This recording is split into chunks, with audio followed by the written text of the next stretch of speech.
Todos nós enfrentamos ou enfrentaremos crises e dificuldades, problemas na nossa vida. E boa parte dos problemas passam rápido, né? Eles vêm e eles vão. No entanto, em alguns momentos da vida, nós enfrentamos crises que se instalam. E pior do que se instalar, elas se agravam. Elas continuam e continuam, parece que não vão ter fim. E quando nós enfrentamos situações como essa, geralmente a gente segue uma ordem. Primeiro, a gente enfrenta.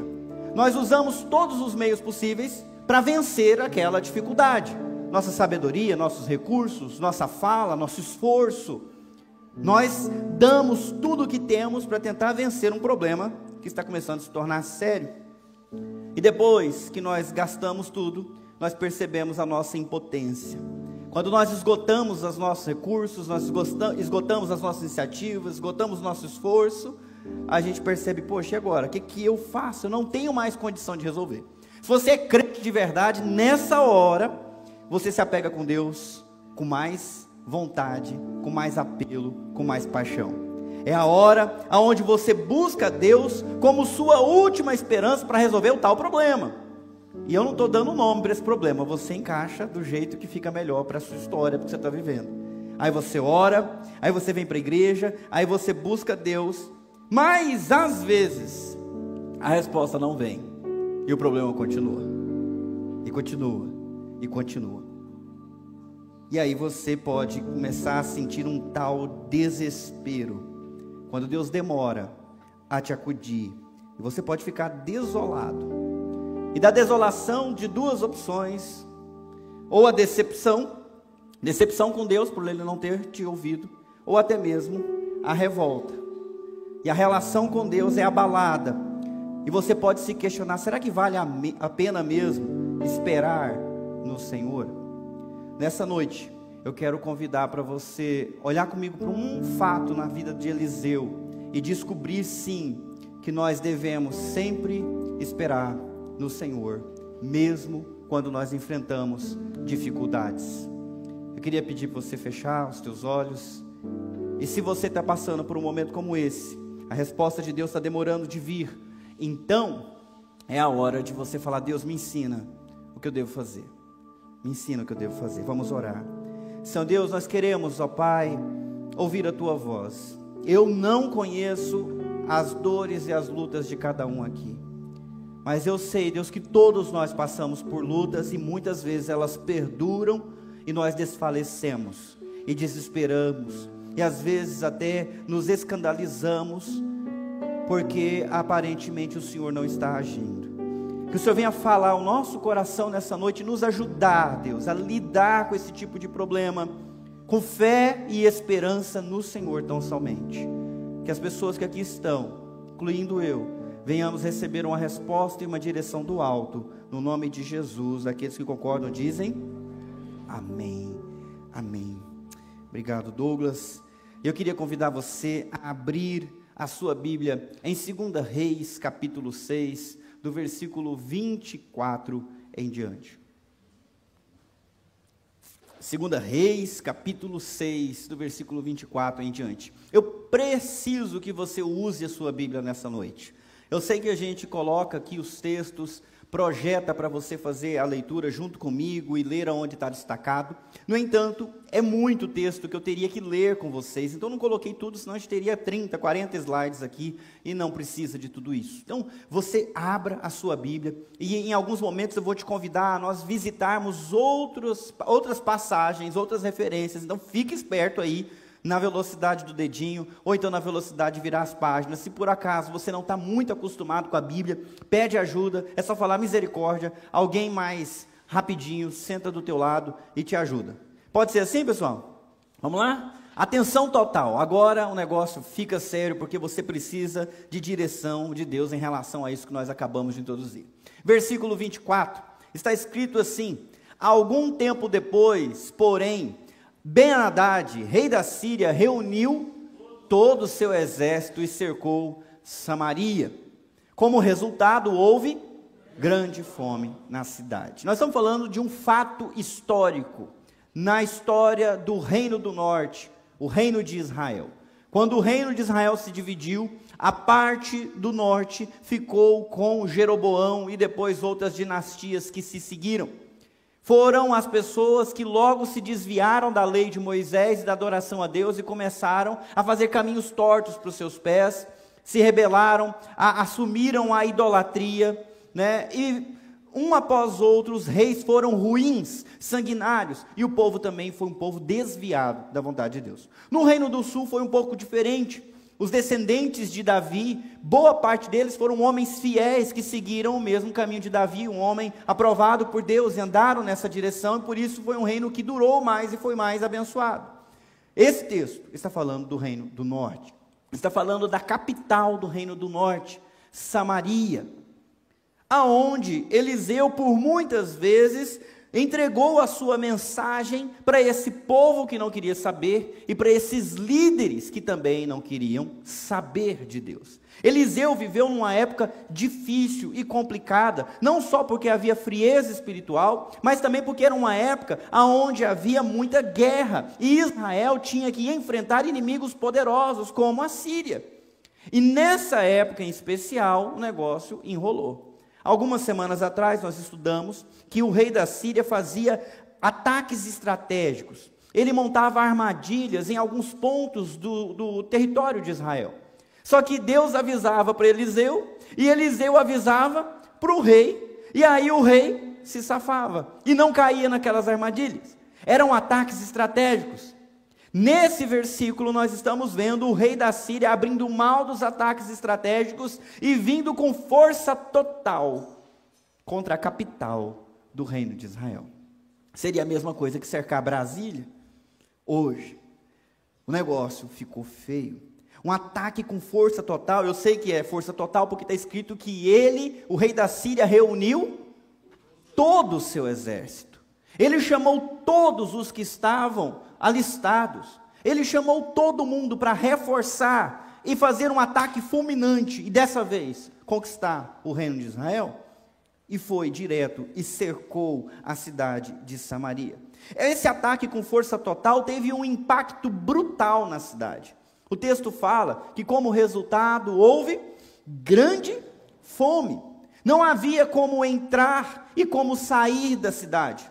Por isso, não chegavam carregamentos de alimentos e nem eles tinham como sair para plantar e colher, ou levar os seus animais para a pastagem. O que tinha dentro da cidade era o que tinha para comer, e se acabasse o que tinha dentro, acabou-se. E o cerco foi brutal dessa forma. Não havia mais como garantir alimento para pessoas e animais por muito tempo. Assim que acabasse tudo, já era. Esse impacto brutal foi potencializado pela duração desse cerco. Vamos ler. O cerco durou tanto tempo que uma cabeça de jumento era vendida por 960 gramas de prata. E 1/3 de litro de esterco de pombo por 60 gramas de prata. Eu amo essa tradução porque ela nos ajuda demais, né? Quando a gente traduz o texto bíblico por sua equivalência em prata, não é muito difícil descobrir quanto que vale 960 gramas de prata nessa semana. E quando eu fiz a minha pesquisa na quinta-feira, 960 gramas de prata equivalia a R$ 3.648 para comprar uma cabeça de jumento, para ter algo parecido com carne, e assim comer. Eu pergunto para vocês, quem tem R$ 3.648 para pagar? Eu não posso olhar para vocês quando eu faço essas perguntas retóricas. Os ricos, talvez, os podres de ricos, podiam se dar ao luxo de comer uma cabeça de jumento, e os pobres? O que eles estão comendo, com toda certeza, aqui já foi para a panela, os gatos, os cachorros, os pássaros. Agora, nem inseto pode dar mais nenhum tipo de chá ali para eles. Larvas, qualquer coisa que dê para engolir, as pessoas, especialmente as mais pobres, estão engolindo, porque está muito caro a comida. Tudo isso aqui é aquela lei da oferta e da demanda. Não sei se vocês já estudaram sobre isso. Por que os preços variam? né? Os preços variam porque às vezes tem muita oferta no mercado e ninguém está comprando, então o preço vai cair. Mas se você tem muita procura no mercado e não tem ninguém vendendo, o preço vai fazer o quê? Vai subir. Isso é uma lei, como uma lei da natureza, as coisas são assim. Não acredite em governos que venham colocar o valor, taxar o valor, dizer é tanto que isso custa. Nós já tentamos isso no Brasil, no congelamento, lá para os 1900 de bolinha, não funcionou, porque as coisas não são assim, elas são dinâmicas. Elas são dinâmicas. O cerco foi tão brutal que impactou a economia. Impactou de tal forma que inflacionou o alimento. E as pessoas pobres não conseguiam mais comer. Tem muita gente que fica perguntando, mas o que é esterco de pombo aí, né? Será que é isso que eles estavam comendo? Né?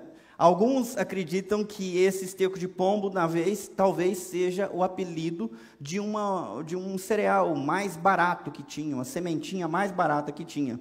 Faz sentido, porque está falando de carne, né? Pode falar do seu contraponto, que é o vegetal ou o grão. Mas tem muitos estudiosos que acreditam que está falando de esterco de pombo mesmo, porque na hora que o negócio aperta, por exemplo, na hora da sede, a pessoa bebe o próprio.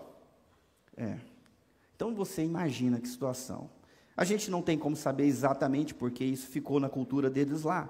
Mas, quando fala desse 300 ml de esterco de pombo, ou desse cereal super ruim, que todo mundo pagava, que ninguém queria pagar nada, estava custando R$228. O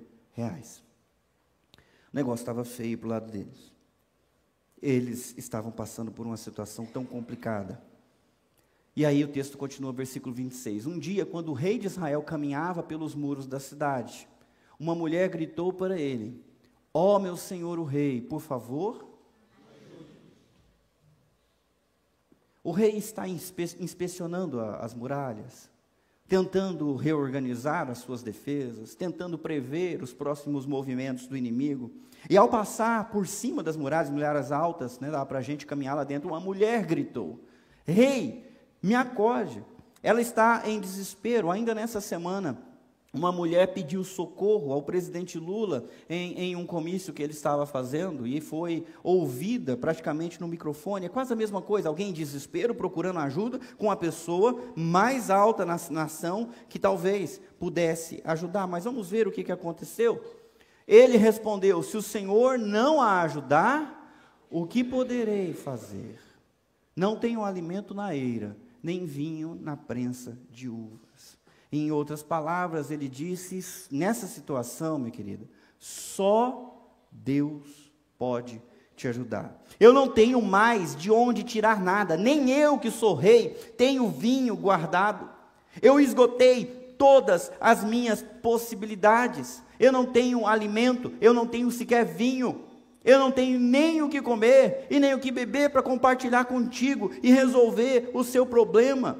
Não há mais o que fazer. A situação é gravíssima.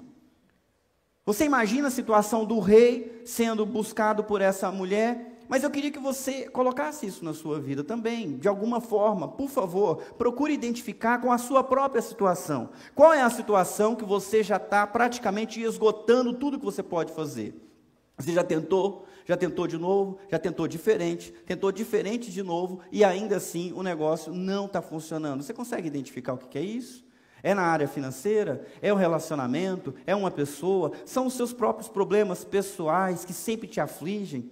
Pecados? Eu não sei qual que é o problema que esgotou as possibilidades, e agora você pensa, agora meu amigo, só Deus, porque eu não sei mais. O que eu posso fazer? Essa era a situação daquele homem, e vamos ver a história que ela se aplica também à nossa vida. Ninguém estava preparado para o que essa mulher iria falar. Depois de falar para ela que não tinha o que fazer, o rei perguntou: qual é o problema? E ela respondeu: esta mulher me disse, vamos comer o seu filho hoje, e amanhã comeremos o mel. Duas mães, com 2 filhos, passando fome, chegaram a um acordo que para nós é irracional, não é? Nós vamos fazer o seguinte, para não morrer, nós vamos comer os nossos filhos, Mas para durar mais, a gente faz um sorteio.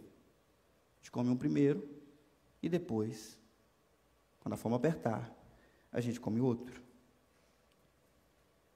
Problema duríssimo. As mulheres combinaram de comer os próprios filhos para sobreviver.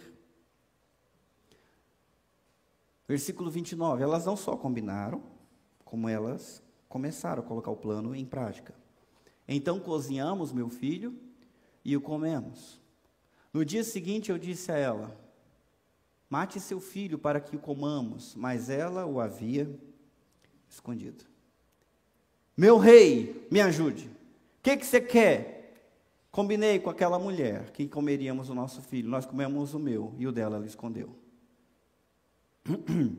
O combinado exige que a outra criança também fosse morta para matar a fome. Como é que o rei intervém? Manda a mãe entregar o filho, porque esse é o combinado? Ou junto com a mãe defende a criança que está sendo escondida? O amor materno da segunda mãe exigia proteção da vida. O acordo exigia a morte de mais uma criança. Tem como se imaginar uma situação pior do que essa? E pensando que esse é só um caso, todas as pessoas que estão para dentro das muralhas de Samaria estão em profundo sofrimento. O negócio estava muito difícil. As pessoas estavam se devorando umas às outras. E quando a gente ouve isso, a gente pensa, talvez Venezuela esteja próximo disso, talvez um outro país, porque nós fazemos a aplicação mais óbvia, que é a aplicação do cerco e da falta de alimento. Mas quando nós pegamos de uma maneira mais geral e pensamos em dificuldades, crises e problemas que nos afetam por tempo demais, e nós não sabemos mais como lidar com elas, isso também é verdade no sentido figurado. Nós começamos a viver praticando violência uns com os outros. Nós começamos a praticar o engano uns com os outros, para tentar se safar, para tentar conquistar o que deseja. Nós podemos ter dentro do nosso coração sentimentos de vingança.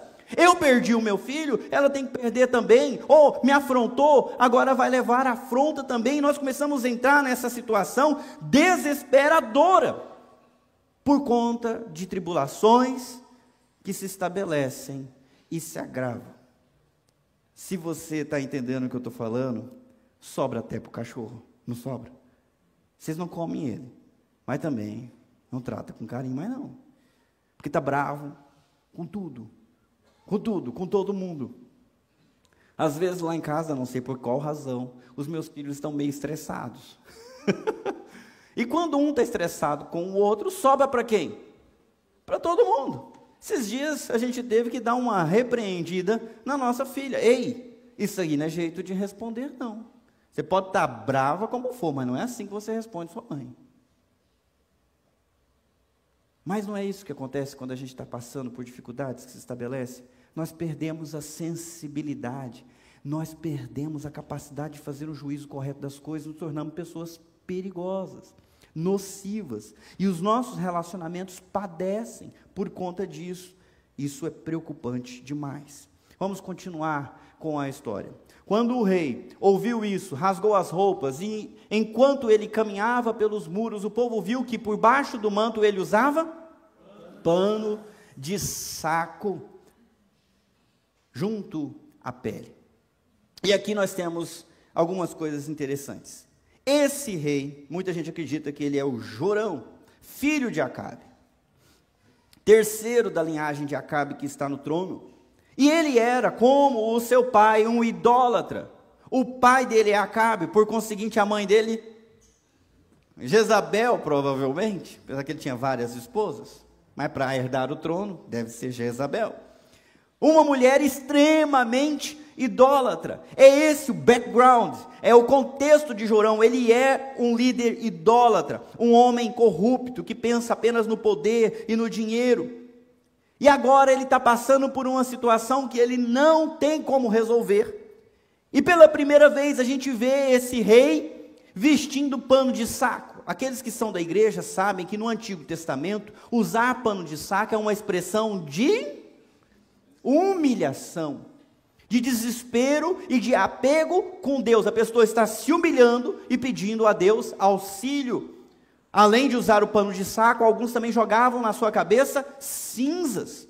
É essa a situação. O rei ainda está usando o seu traje real, mas debaixo do traje, perto do coração, ele tem se humilhado e falado: Deus, eu preciso de ajuda, não tenho o que eu fazer. E ninguém percebia isso, a não ser que quando ele tomou nota dessa situação de uma mãe que comeu um filho, agora quer comer o filho da outra, ele rasgou de desespero a sua roupa. Os judeus fazem isso até hoje, eles rasgam a roupa quando eles ficam muito angustiados por alguma notícia. E aí o povo percebeu que ele tinha pano de saco por baixo. É interessante porque o pai dele, quando o profeta trouxe uma mensagem não muito boa, dizendo que ele iria morrer, que o reino ia ser acabado, esse pai, Acabe, pela primeira vez, isso está escrito em 1 Reis, capítulo 21, versículo 27 e 28, para você que acha que o rei Acabe nunca buscou a Deus com sinceridade, 1 Reis 21, 27 e 28, ele fez exatamente a mesma coisa. Ele tirou o manto real, ele vestiu o pano de saco, ele se humilhou e ele se jejuou, e Deus mandou o profeta voltar e dizer: porque você se humilhou, eu não vou mandar a tribulação nos seus dias, eu vou mandar depois, na época de um filho seu. Quem que está no trono?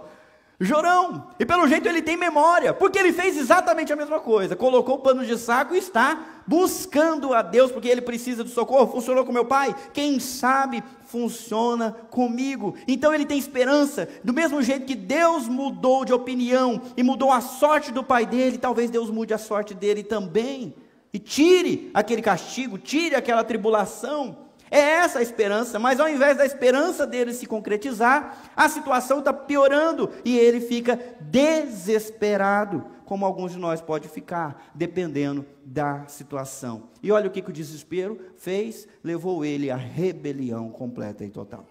Vamos ler o texto, versículo 31. Então o rei jurou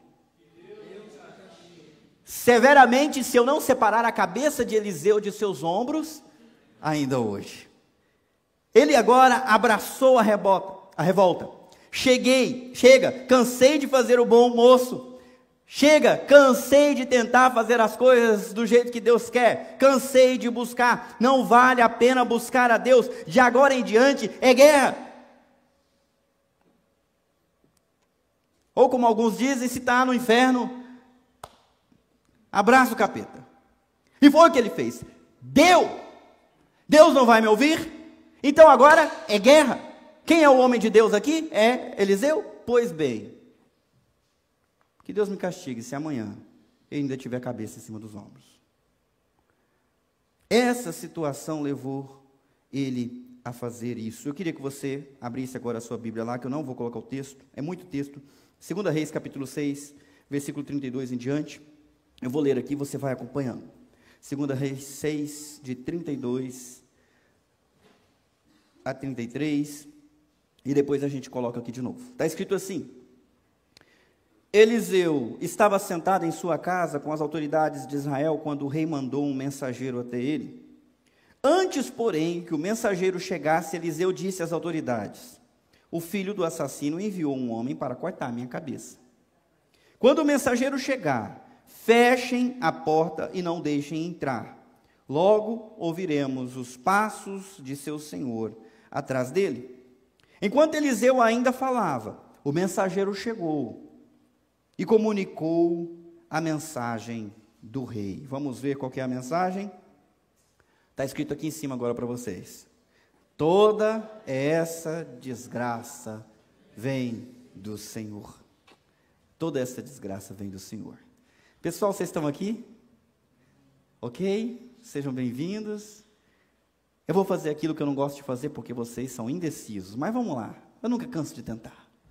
Nós temos uma afirmação do rei aí na tela: toda essa desgraça vem do Senhor. Quem acha que a afirmativa está correta, levante a mão, por favor. Quem acha que a afirmativa está errada, levante a mão. Não vem do Senhor. É brincadeira, não adianta. É esse o meu problema. O meu problema é quem não acha nada, entendeu? Não desce do muro.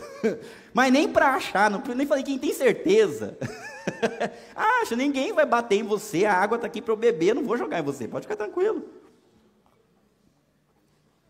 É uma dúvida que muitos têm. Muitos têm dificuldade de atribuir qualquer tipo de problema e dificuldade a Deus. Problema e dificuldade não vem de Deus, vem de quem? É do diabo. É do diabo, é o encosto, é ele que atrapalha a nossa vida. Deus não, Deus só nos abençoa. E por isso não consegue responder corretamente a essa pergunta, dizendo se ela é verdade ou mentira. Eu quero mostrar para vocês que apesar do rei ser idólatra, a afirmação dele é verdadeira sim. Eu tenho como provar com 2 textos pelo menos. Primeiro indo para a lei. Em Deuteronômio, eu não vou colocar aqui em cima também, você vai ter que abrir, Deuteronômio capítulo 28.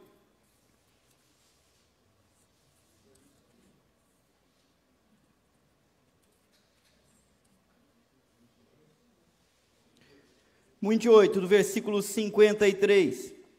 Esse trecho está inserido em várias profecias de maldição. E antes dele nós temos profecias de bênção. A ideia é o seguinte: vocês estão entrando na terra que eu prometi aos seus pais. Se vocês guardarem os meus mandamentos, me amarem com todo o coração, com toda a alma, com todo o entendimento, com toda a força, se vocês ensinarem os seus filhos a me temer e fazer o que eu quero, conforme as instruções que eu lhes dei, vocês serão abençoados. E aí vem uma lista de bênçãos. Por outro lado, se vocês me rejeitarem, e rejeitarem a lei e as instruções, e deixarem o seu coração buscar outros deuses, outras coisas, então fiquem espertos, porque eu já estou prevendo maldições. Isso aqui são centenas de anos antes da história que nós estávamos lendo. E eu queria ler os versículos 53 com vocês. Está escrito assim: o cerco e a grande aflição que o ataque inimigo causará serão tão terríveis que vocês comerão a carne de seus próprios filhos e filhas que o Senhor, seu Deus, lhes deu. Centenas de anos antes, eles tinham isso escrito. Versículo 54. Até o homem de coração mais gentil em seu meio não terá pena do próprio irmão, da esposa amada e dos filhos que sobreviverem. Ele se recusará a dividir com eles a carne que estiver devorando, a carne de um dos próprios filhos, pois não sobrará outra coisa para ele comer durante o cerco e a grande aflição que o inimigo trará sobre todas as suas cidades. E agora 56. A mulher de coração mais gentil entre vocês, tão delicada que nem sequer tocaria o chão com o pé, será mesquinha com o marido a quem ama e com o próprio filho ou filha. Eu vou parar por aqui porque o outro versículo já é pesado demais e a gente já está assustado com essas coisas que nós estamos lendo. As consequências da desobediência, da rebeldia e idolatria seriam o cerco. Os inimigos fechando de tal forma as entradas da cidade que só sobraria essa solução. Vocês estão aqui, pessoal? Gente, o que eles estão passando, eles plantaram com a sua desobediência. Eles plantaram por gerações e gerações, apesar do trabalho dos profetas chamando a atenção deles. Antes de Eliseu, eles tiveram, por exemplo, Elias, que disse: vocês são idólatras, vocês precisam decidir se vocês vão servir a Baal ou se vocês vão servir ao Deus verdadeiro que tirou vocês do Egito. E ele até propôs um teste: vamos descobrir qual é o Deus verdadeiro, façamos um sacrifício, coloquemos aqui, eu coloco o sacrifício para Deus, os profetas de Baal colocam o sacrifício para Baal, e o Deus que responder do alto com fogo é Deus, e aí nós servimos o Deus certo. E o povo falou: boa ideia, aí sim, aí a gente vai saber quem é Deus e quem não é. E o que eles fizeram? O tal do teste. Os profetas de Baal clamaram por horas a fio, desde manhã até o meio-dia, à tarde, e nada, nem uma fagulha, fogo não queimou. Elias fez uma oração simples. Deus respondeu com fogo do céu. E não pense você que foi um raio que caiu, porque não havia nem uma nuvem no céu. Foi fogo mesmo. E o povo gritou, quem lembra? O Senhor é Deus. Isso aconteceu alguns anos antes. E mesmo assim, a nação continua perdida na idolatria. Mesmo depois de um sinal como esse. E nós temos outros profetas. O profeta Isaías também profetizou nessa época. E em Isaías, capítulo 46, versículo 9, Deus diz na boca do profeta: lembrem-se do que fiz no passado, pois somente eu sou Deus. Eu sou Deus e não há outro semelhante a mim. Eu libertei vocês, eu abri o mar vermelho, eu mandei as pragas no Egito, eu fiz isso, eu fiz aquilo, eu sou Deus, não tem outro. Só eu posso lhes anunciar desde já o que acontecerá no futuro. Todos os meus planos se cumprirão, pois faço tudo que desejo. Não satisfeito com esse exemplo, eu quero mostrar mais um, que por providência divina, é a leitura que eu ando fazendo da Bíblia, nas minhas leituras rotineiras. Oséias, capítulo 7, abra a sua Bíblia também, por favor. Esse aí é um pouquinho mais difícil, se você quiser gritar misericórdia, essa é a hora.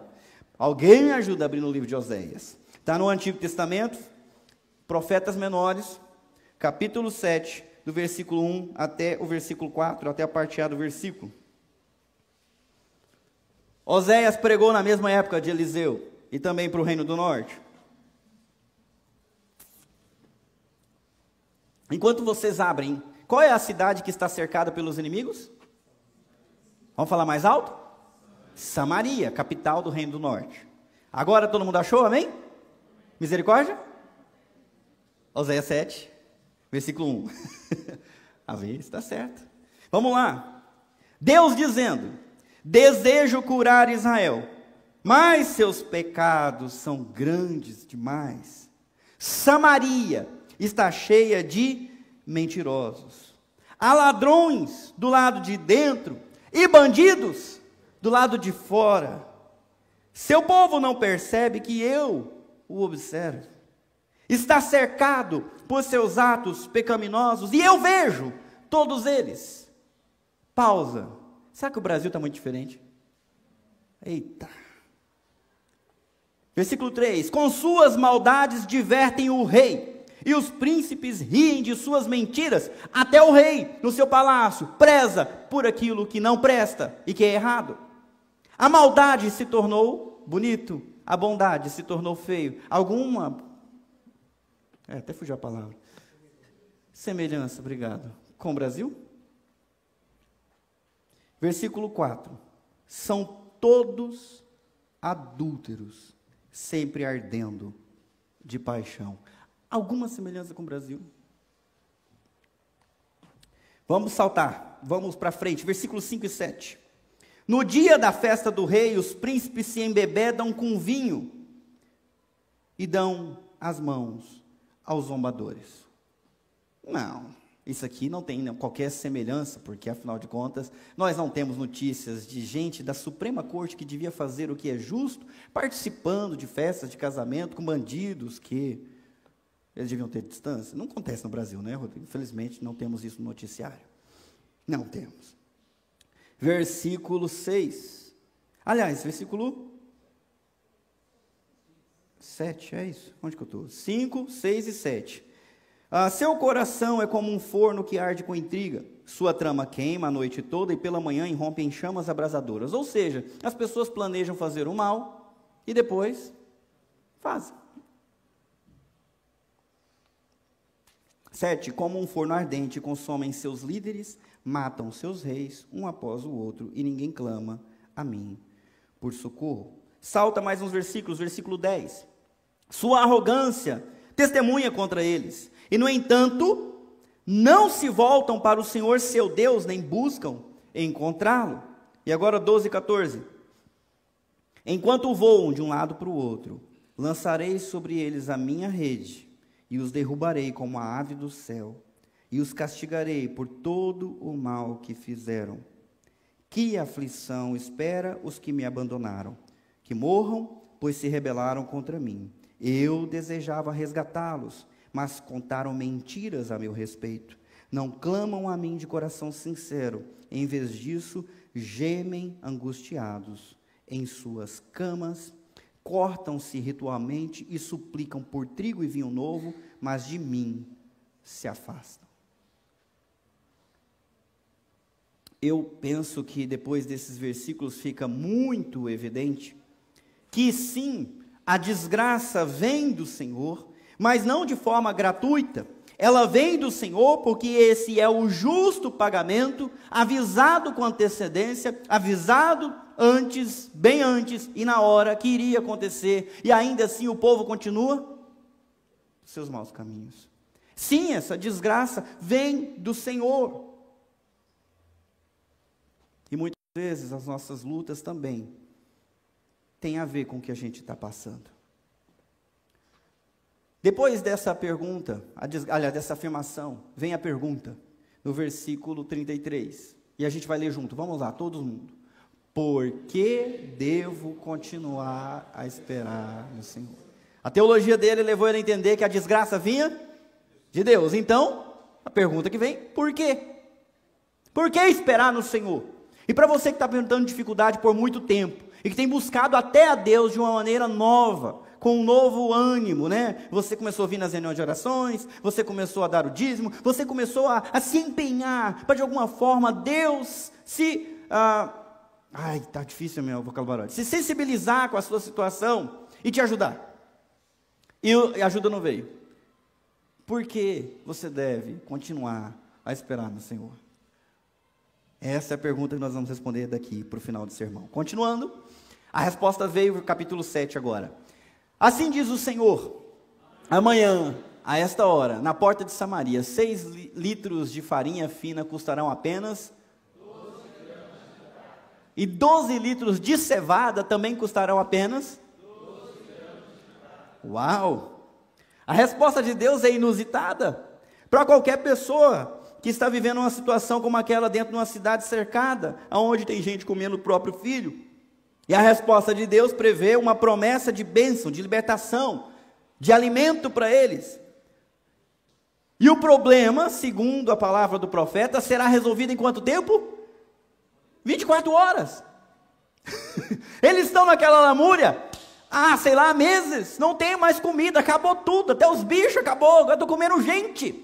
E Deus fala na boca do profeta, em 24 horas. Vocês vão ter comida para comprar. Até o mais pobre vai conseguir comprar. Vai ser barato. Algumas gramas de prata, algumas gramas por trigo, algumas gramas por cevada. Todos vão comer. E aí nós estamos falando de comida nobre. Trigo e cevada já subiu o nível para eles aqui. Mas da onde? Da onde que vai acontecer? Tem um exército imenso cercando a cidade inteira. Eles estão nesse momento presos. E a fome é uma realidade. Como que essa promessa de bênção pode se tornar realidade? Foi o que o oficial falou. O oficial que auxiliava o rei disse ao homem de Deus: ainda que o Senhor abrisse as janelas do céu, isso não poderia acontecer. Eliseu, porém, respondeu: você verá com os próprios olhos, mas... Opa! A imaginação do oficial era de que teria que abrir o céu. Se a cidade está cercada, como é que é o único jeito deles receberem comida? Uma porta abre no céu e cai comida aqui dentro. Só se for assim, mas isso é impossível. E diante da incredulidade do auxiliar do rei, o profeta também faz uma promessa de juízo, ou uma promessa de maldição, como você preferir. Eu vou abençoar. Ele duvidou. Pois você não vai comer. Ele amaldiçoou. Texto difícil. Texto difícil. Não duvide de Deus, gente. Não duvide de Deus. Pelo amor de Deus, não faça isso. Duvide de si mesmo. Duvide do diabo, com toda certeza, sempre. Desconfie das pessoas de vez em quando. Mas não duvide de Deus. Estou falando sério. Uma vez Deus mandou alguns anjos falarem com Abraão, dizendo: olha, no ano que vem, por essa mesma época, você vai ter um filho. Sara, sua esposa, de 90 anos, vai te dar um filho. Sara estava ali atrás da cortina ouvindo, o que ela fez? Riu. E o anjo perguntou, por que Sara está rindo? Eu estou brincando? Não estou brincando. E para ela saber que eu não estou brincando, o nome do menino vai ser Isaac. Que significa? Riso. Deus riu por último dela. Ela chamou o menino de Isaac a vida inteira. Ela duvidou. Ela pensou, como eu, uma mulher de 90 anos, o meu senhor, com 100, não dá, não rola, sabe? Rolou. E ela teve o filho. Deus chamou um profeta, apareceu para um profeta, dentro do templo, enquanto ele fazia lá os rituais de consagração, o Santo dos Santos. O anjo apareceu e disse, sua esposa velha, Isabel, né? Não tem filhos, mas no ano que vem ela vai ter um filho, e você vai chamá-lo de João Batista. João, né? Não é Batista, Batista a gente colocou por nossa conta, de João. E o homem falou o quê?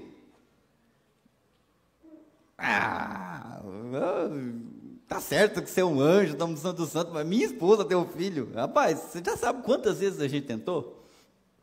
Não dá, né? O anjo falou para ele, eu sou Gabriel, eu assisto diante de Deus, você está duvidando de mim? Pois de agora em diante você não vai conseguir falar uma palavra, até que o menino nasça. E assim o cara saiu dali mudo, e se comunicava escrevendo em tabuinhas. Ele só voltou a falar quando o povo, ao colocar o nome no filho, queria dar o nome de alguém da família, e ele falou, não, esse nome não. A mãe falou, é João, e o povo, mas por que João? E ele escreveu, o nome dele é João. E quando o povo leu, o nome dele é João, aí os lábios dele se desimpediram, e ele começou a fazer o quê? Louvar a Deus, né? Não duvide do que Deus fala que vai fazer.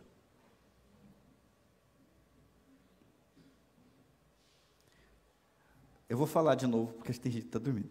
Não duvide do que Deus fala que vai fazer.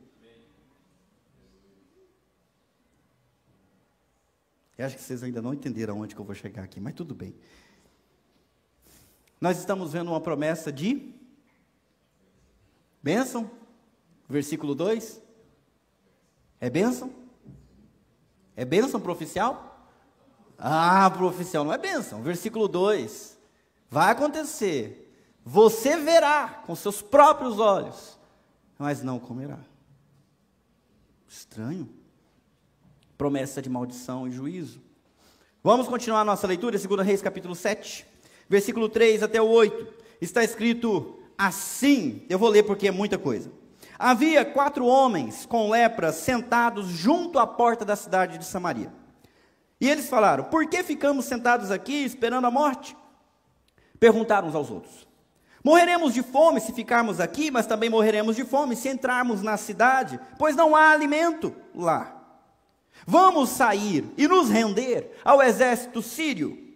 Se eles nos deixarem viver, melhor. Se nos matarem de qualquer maneira, teríamos morrido. Continuando. Ao anoitecer, partiram para o acampamento dos sírios.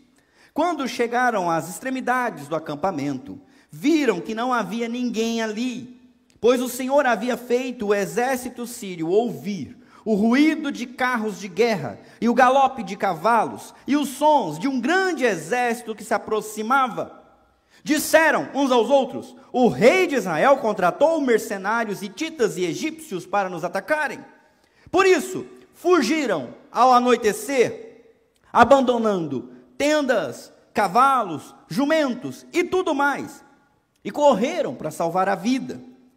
Quando os leprosos chegaram às extremidades do acampamento, foram de uma tenda a outra, comendo e bebendo, pegaram a prata e o ouro e as roupas que encontraram e esconderam tudo. Por fim, disseram uns aos outros, e agora está aqui para você ler junto comigo, isso não está certo?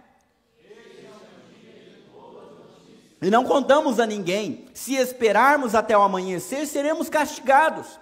venham, vamos voltar e dar as notícias no palácio. E aí a gente continua na Bíblia mais uma vez, versículo 10. Então voltaram à cidade e relataram aos guardas do portão o que havia acontecido. Fomos ao acampamento sírio e não havia ninguém, disseram eles. Os cavalos e os jumentos estavam amarrados e as tendas todas armadas, mas não havia ninguém por ali. Os guardas gritaram, anunciando a notícia no palácio. Vocês estão entendendo o que aconteceu? O que eu estou lendo, eu não estou explicando mais. Houve um barulho que não foi uma pessoa que ouviu. Todos os soldados sírios ouviram. E o barulho era tão alto e tão claro que eles entenderam que eles estavam sendo atacados. E nesse desespero de cerco, eles sequer tiveram coragem de desamarrar um cavalo para tentar fugir mais rápido. O barulho parecia tão próximo e o ataque tão iminente que eles fugiram com o que tinha na mão. Se estava dormindo pelado, fugiu pelado, porque o desespero foi total. Vocês estão comigo? Que loucura que é essa? E o povo na cidade está como? Dormindo. E o exército fora da cidade? Fugindo. Versículo 12. O rei se levantou no meio da noite e disse a seus oficiais: vou explicar o que aconteceu. Cara esperto, né? Não sei quantos anos de praia. Os sírios sabem que estamos morrendo de fome. Por isso deixaram o acampamento e se esconderam nos campos. Estão à nossa espera para nos capturar com vida e conquistar a cidade quando sairmos. Um de seus oficiais disse: seria melhor que enviássemos espiões para ver. Eles podem usar 5 dos cavalos que sobraram. Gente, 5 dos cavalos que... O que aconteceu com os outros? Eles não têm exército, eles não têm animal, nem cavalo direito eles têm. Pega 5 dos melhores aí, vai lá. E olha só o que eles falam mais. Se acontecer alguma coisa com eles, não será pior que se ficarem aqui e morrerem com o restante de nós. Está tudo perdido mesmo. Bora, deixa os caras ir lá ver. Assim prepararam 2 carros de guerra com cavalos, e o rei enviou espiões para ver o que havia acontecido ao acampamento sírio. Foram até o rio Jordão, seguindo o rastro de roupas e equipamentos que os sírios tinham abandonado em sua fuga desesperada. Os espiões voltaram e contaram tudo ao rei. Então o povo correu e saqueou o acampamento sírio. E de fato, vamos aqui, né? De fato, naquele dia, 6 litros de farinha fina foram vendidos por apenas 12 gramas de prata, e 12 litros de cevada também foram vendidos por apenas 12 gramas de prata, como o Senhor tinha dito. Rapaz, nós não estamos falando de história com E, como havia essa diferença no passado. Nós estamos falando de história. Síria e Israel se enfrentaram inúmeras vezes. Até hoje nós temos Síria na Síria, lá naquela região da Jordânia. Até hoje nós temos Samaria. Essas cidades estão lá. Isso é fato histórico. Nesse dia, ou melhor, nessa noite, eles se livraram de uma enrascada absurda. Deus interveio milagrosamente e botou um exército inteiro para correr em desespero. Com tanto desespero que até as comidas eles deixaram para trás. O povo saiu e saqueou aquele acampamento, pegando toda a comida que estava presa do lado de fora. Todos os víveres, animais, plantas, cevada, trigo, tudo que tinha para comer, para sustentar aquele grande exército, aquele total exército, agora era de quem? Era de quem pegou. E um vendia para o outro. E agora a economia até volta para o normal. Mudou a sorte deles num estralo de dedos. Porém, versículo 17. O rei colocou o oficial que o auxiliava para controlar o movimento à porta da cidade, mas ele foi derrubado, pisoteado e morto, quando a multidão correu para fora. Você verá. Ele viu. E o rei falou: agora você organize para não ter confusão. Está todo mundo com muita fome. E ele tentou organizar, mas não deu. Ele viu, mas ele não comeu. Tudo aconteceu, portanto, como Deus tinha falado que iria acontecer. Como o profeta tinha falado para o rei quando ele foi à sua casa. Exatamente como ele tinha dito. O homem de Deus tinha dito ao rei: amanhã, a esta hora, na porta de Samaria, 6 litros de farinha fina custarão apenas 12 gramas de prata, e 12 litros de cevada também custarão apenas 12 gramas de prata. Foi o que ele disse 24 horas antes. Vamos responder a pergunta? Por que devo continuar a esperar no Senhor, ainda que Ele não esteja me respondendo até agora? Por quê? Vamos falar mais forte? Porque Ele cumpre suas promessas de bênção. Por isso, você deve continuar perseverando e não dar uma de louco. Não chutar o pau da barraca, não desistir daquele que te ama e que tem poder, o único que tem poder para mudar a sua sorte. Isso é loucura? Você deve insistir e permanecer fiel e leal ao Senhor, porque Ele fala e Ele cumpre. Suas promessas se cumprirão, sempre. As suas palavras não caem no vazio, elas não caducam. Os céus e a terra vão passar, mas as palavras de Deus nunca passarão. Talvez o que Ele espere de você seja justamente essa fé e essa esperança.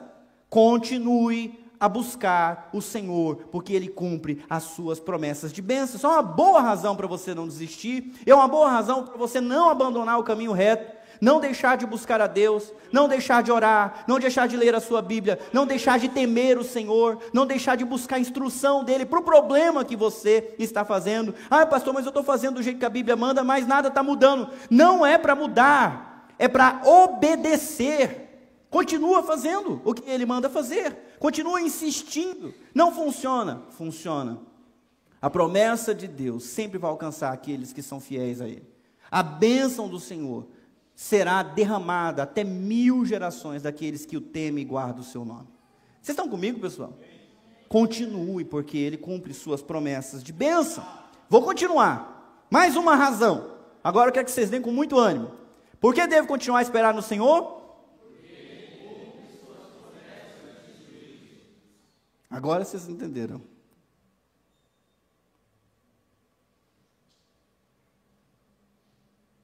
O mesmo Deus que disse: amanhã vai ter comida aqui saindo pelo ladrão. O cara duvidou, ele disse: você vai ver, e não vai comer. E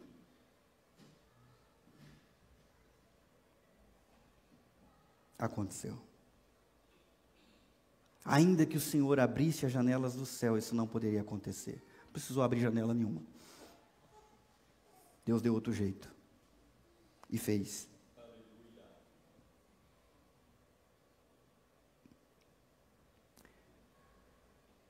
Sabe por que você não pode abandonar o caminho certo?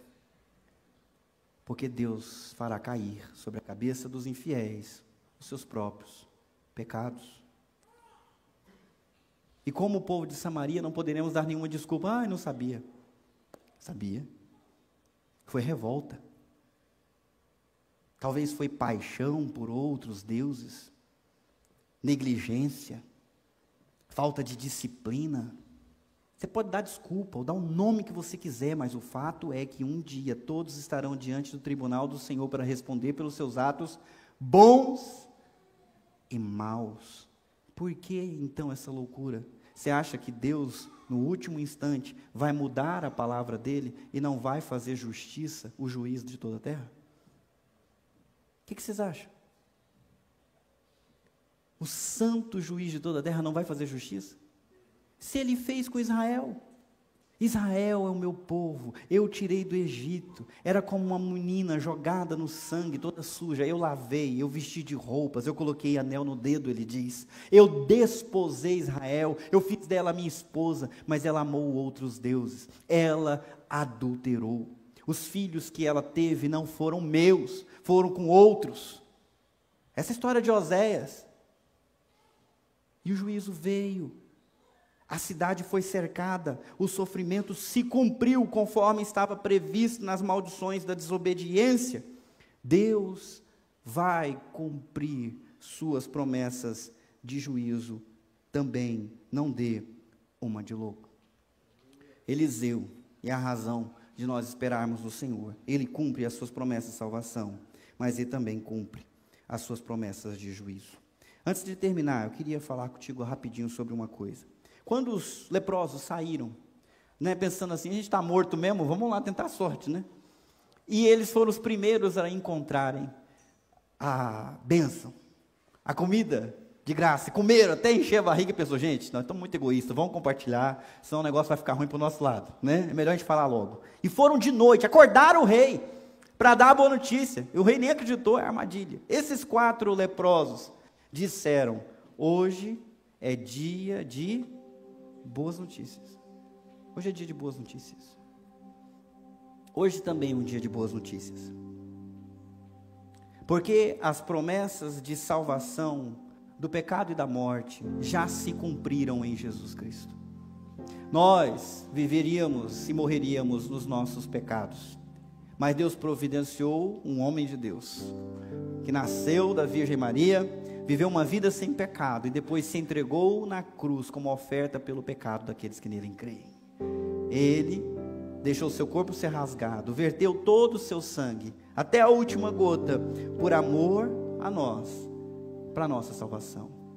Está escrito e registrado há mais de 2000 anos, que Deus amou o mundo de tal maneira, que deu seu Filho único, para que todo aquele que nele crê, não pereça, mas receba a vida eterna. Hoje é dia de boas notícias. Jesus Cristo é a salvação. Jesus Cristo é a oferta, o Cordeiro de Deus que tira o pecado do mundo. Deus cumpriu a sua promessa. O Messias veio, o Messias cresceu, ele viveu, ele não pecou, ele realizou prodígios, ele manifestou a sua glória. O Messias morreu e o Messias ressuscitou. Porém, as promessas de condenação também permanecem para aqueles que não se entregam a Ele. João 3, versículo 18, se não me falha a memória, também diz: mas aqueles que não creem, aqueles que não confiam em Jesus Cristo, o Filho de Deus, o unigênito do Pai, já estão condenados. Só há um caminho, um meio: não abandone. E se você ainda não entregou a sua vida para Jesus, hoje é o dia da boa notícia. Deus providenciou uma salvação para você do cerco onde você está. Deus providenciou uma maneira de te tirar do império do pecado e da morte, te trazer para o reino da vida. E o único caminho não é pelas suas obras, mas é pela fé nas obras de Jesus Cristo. Entregue a sua vida para Ele e viva para honrá-lo, colocando em prática as suas instruções até o último dos seus dias, independente do resultado. Não estou falando para você entregar a sua vida para Jesus mudar o seu casamento, mudar a sua família. Eu estou falando para você entregar a sua vida a Jesus, porque Ele entregou a vida dele por você. É diferente. O preço já foi pago. Você não está barganhando com Deus. Você está tentando devolver algo, porque Ele já deu o que você nunca conseguiria comprar. Você está comigo? Você que entregou a sua vida para Jesus, mantenha essa entrega, renove essa entrega, não se desanime, não se desespere. Tribulações vêm, mas um dia todas elas vão passar. No último dia o Senhor Jesus Cristo vai enxugar dos seus olhos toda lágrima, e você vai se esquecer disso. E vai ter valido a pena toda dor, vai ter valido a pena toda busca, toda perseverança. Então, por favor, membro da Nova Jerusalém, ou algum frequentador que está aqui hoje, não pare de buscar o Senhor teu Deus.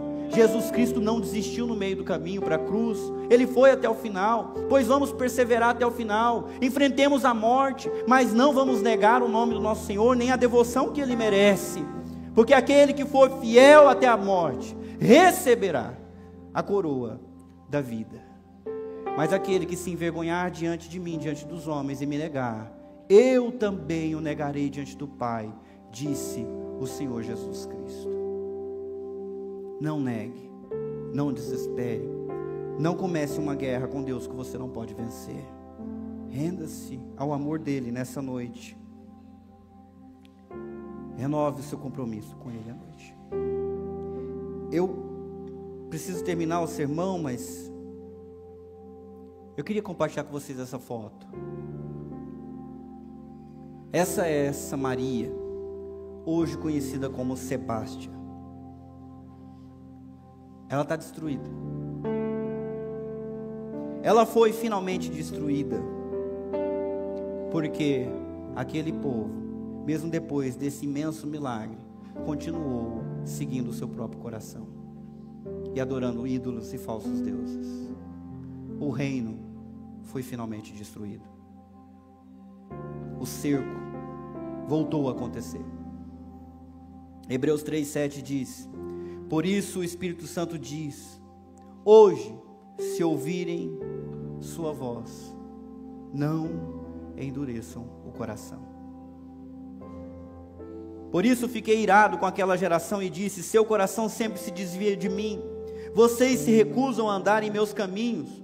Assim jurei na minha ira, jamais entrarão em meu descanso. Portanto, meus irmãos, cuidem para que nenhum de vocês tenha um coração perverso e incrédulo que os desvie do Deus vivo.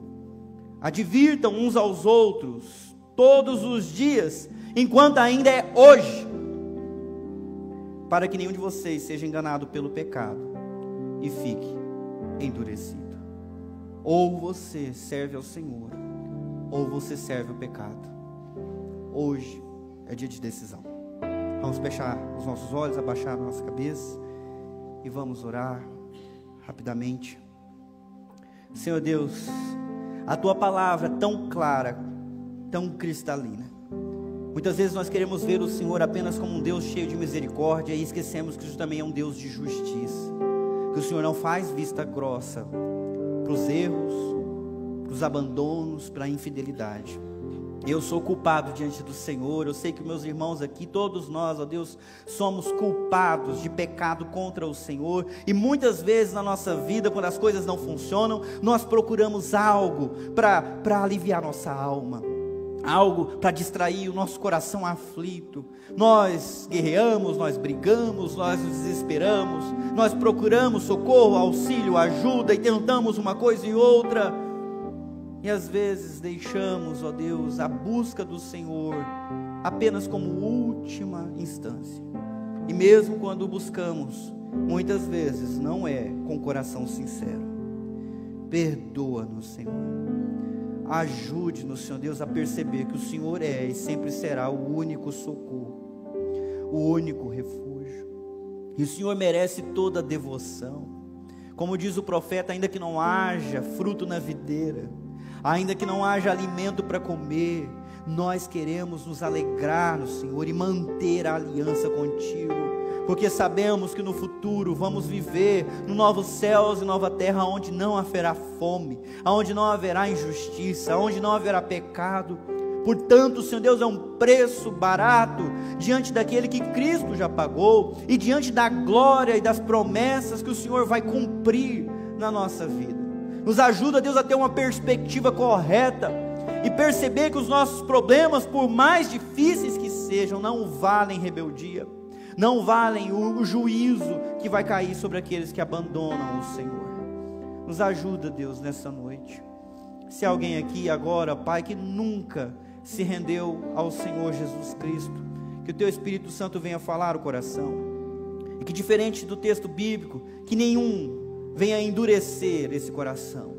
Dá-nos, ó Deus, coração mole, sensível à Tua voz, sensível à Tua palavra e disposto a se humilhar, a se rasgar diante do Senhor e aceitar, ó Deus, o Teu domínio, a Tua soberania. Nós queremos nos render ao Senhor. Eu também oro, Pai, por cada um que está enfrentando dificuldade nesse instante.